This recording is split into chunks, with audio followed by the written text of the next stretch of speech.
Hey, Marc, Millan here. Thank you for letting me be a part of your day and getting a chance to connect with you in regards to topics that we cover as worship leaders. And today is one of my favorite topics, the topic of excellence. And sometimes this word can have a positive kind of connection to us, or it can have a really negative one.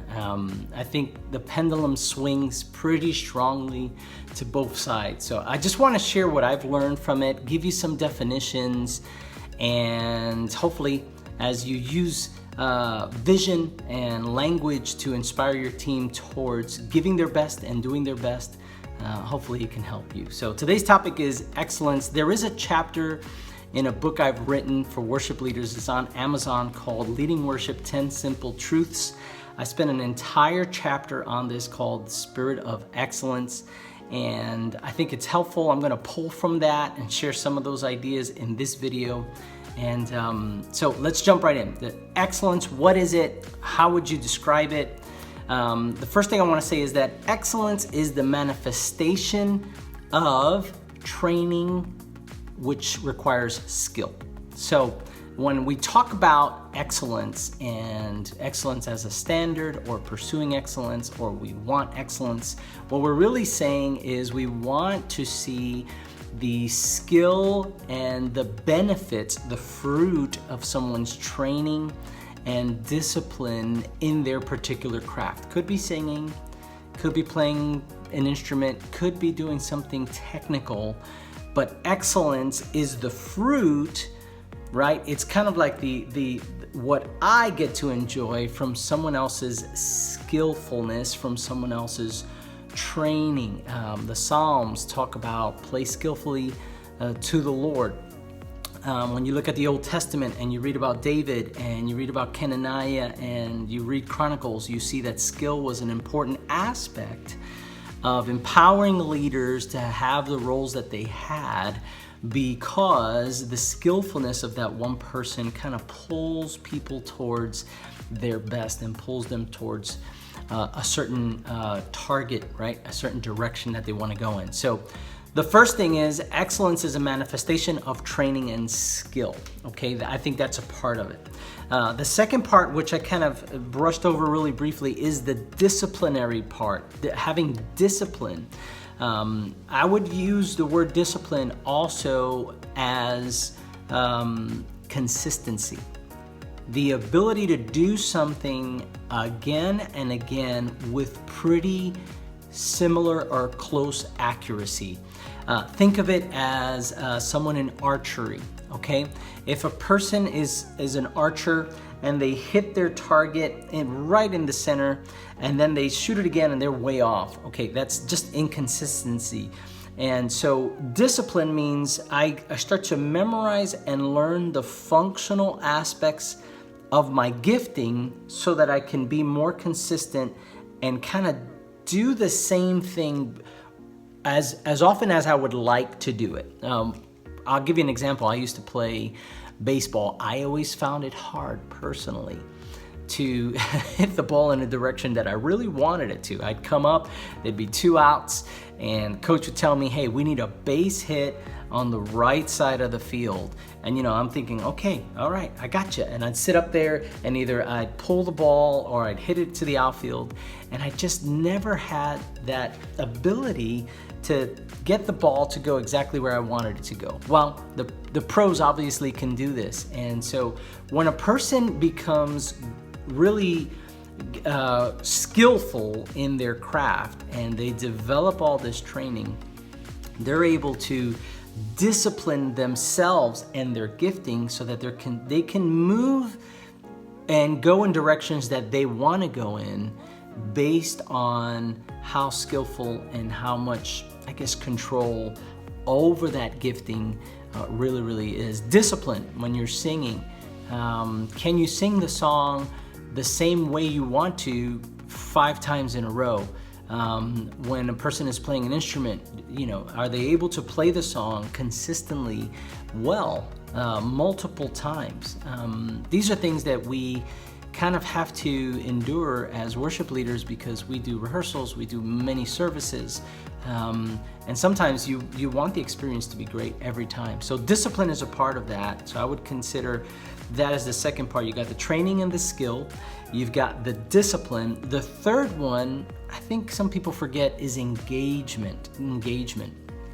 And the reason why I add this into the thought here is that you could be so talented that you kind of disengaged with what you're doing. And to me, if it's going to be excellent, the person has to be fully engaged in it, quite honestly.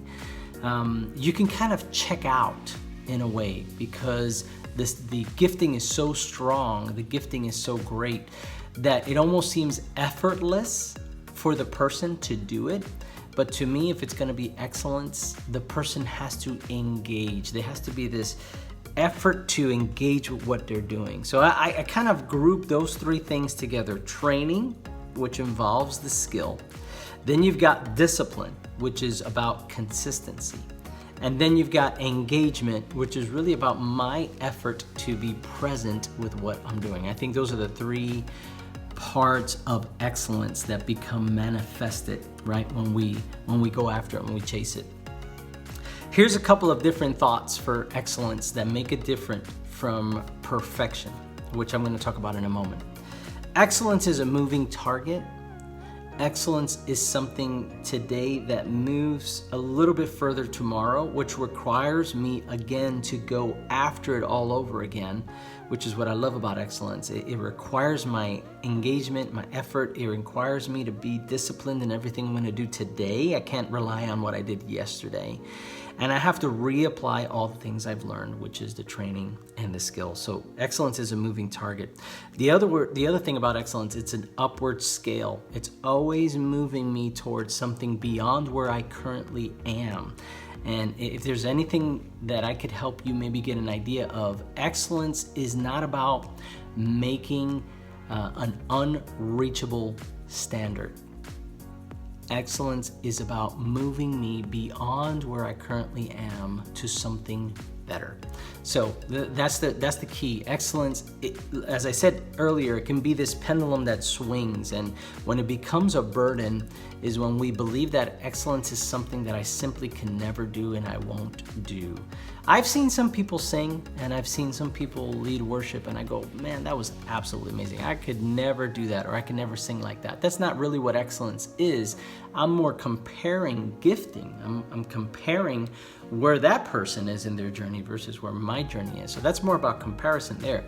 Excellence is about me and my own journey, and am I giving my best today versus what my best was yesterday. So it's not about me reaching something that's impossible. It's more about moving me past where I currently feel comfortable or I've currently kind of plateaued. And excellence kind of is an upward slope, okay?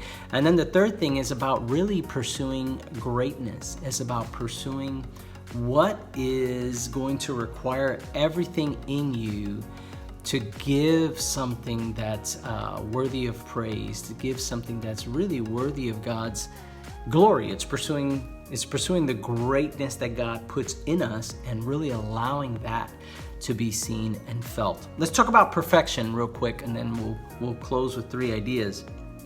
Perfection is a thing that cannot be attained.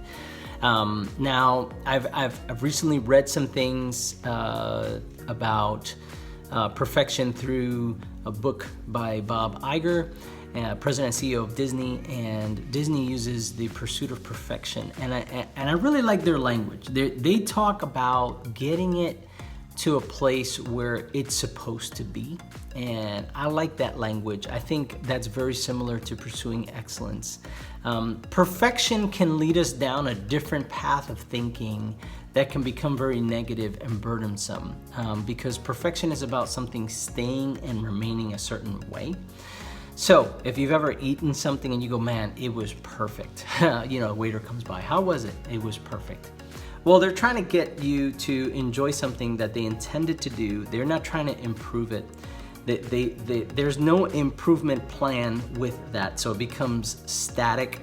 It cannot have any error of flaw or improvisation. It has to be what it is, and it has to be the same way every time. And to me, excellence isn't about that. Excellence is about finding ways to give your best and then seeing how you can grow from that every single time, which is to me the difference between perfection and excellence. So here's 3 things I want to impart to you in regards to excellence. I know I've said a bunch of things, but here's 3 things I'd love to seed into you.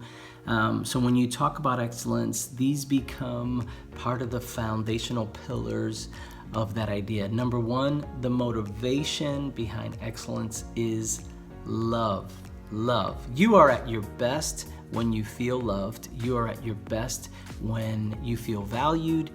You are at your best when you feel safe. Paul, in the book of Corinthians, as he closes chapter 12, he goes into chapter 13, and he says, let me show you a more excellent way. And then he starts talking about the motivation of all the spiritual gifts, which is love.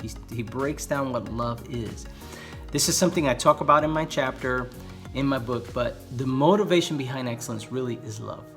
If you love what you do, if you love who you get to do it with, and who you do it for, you will pour in love, okay?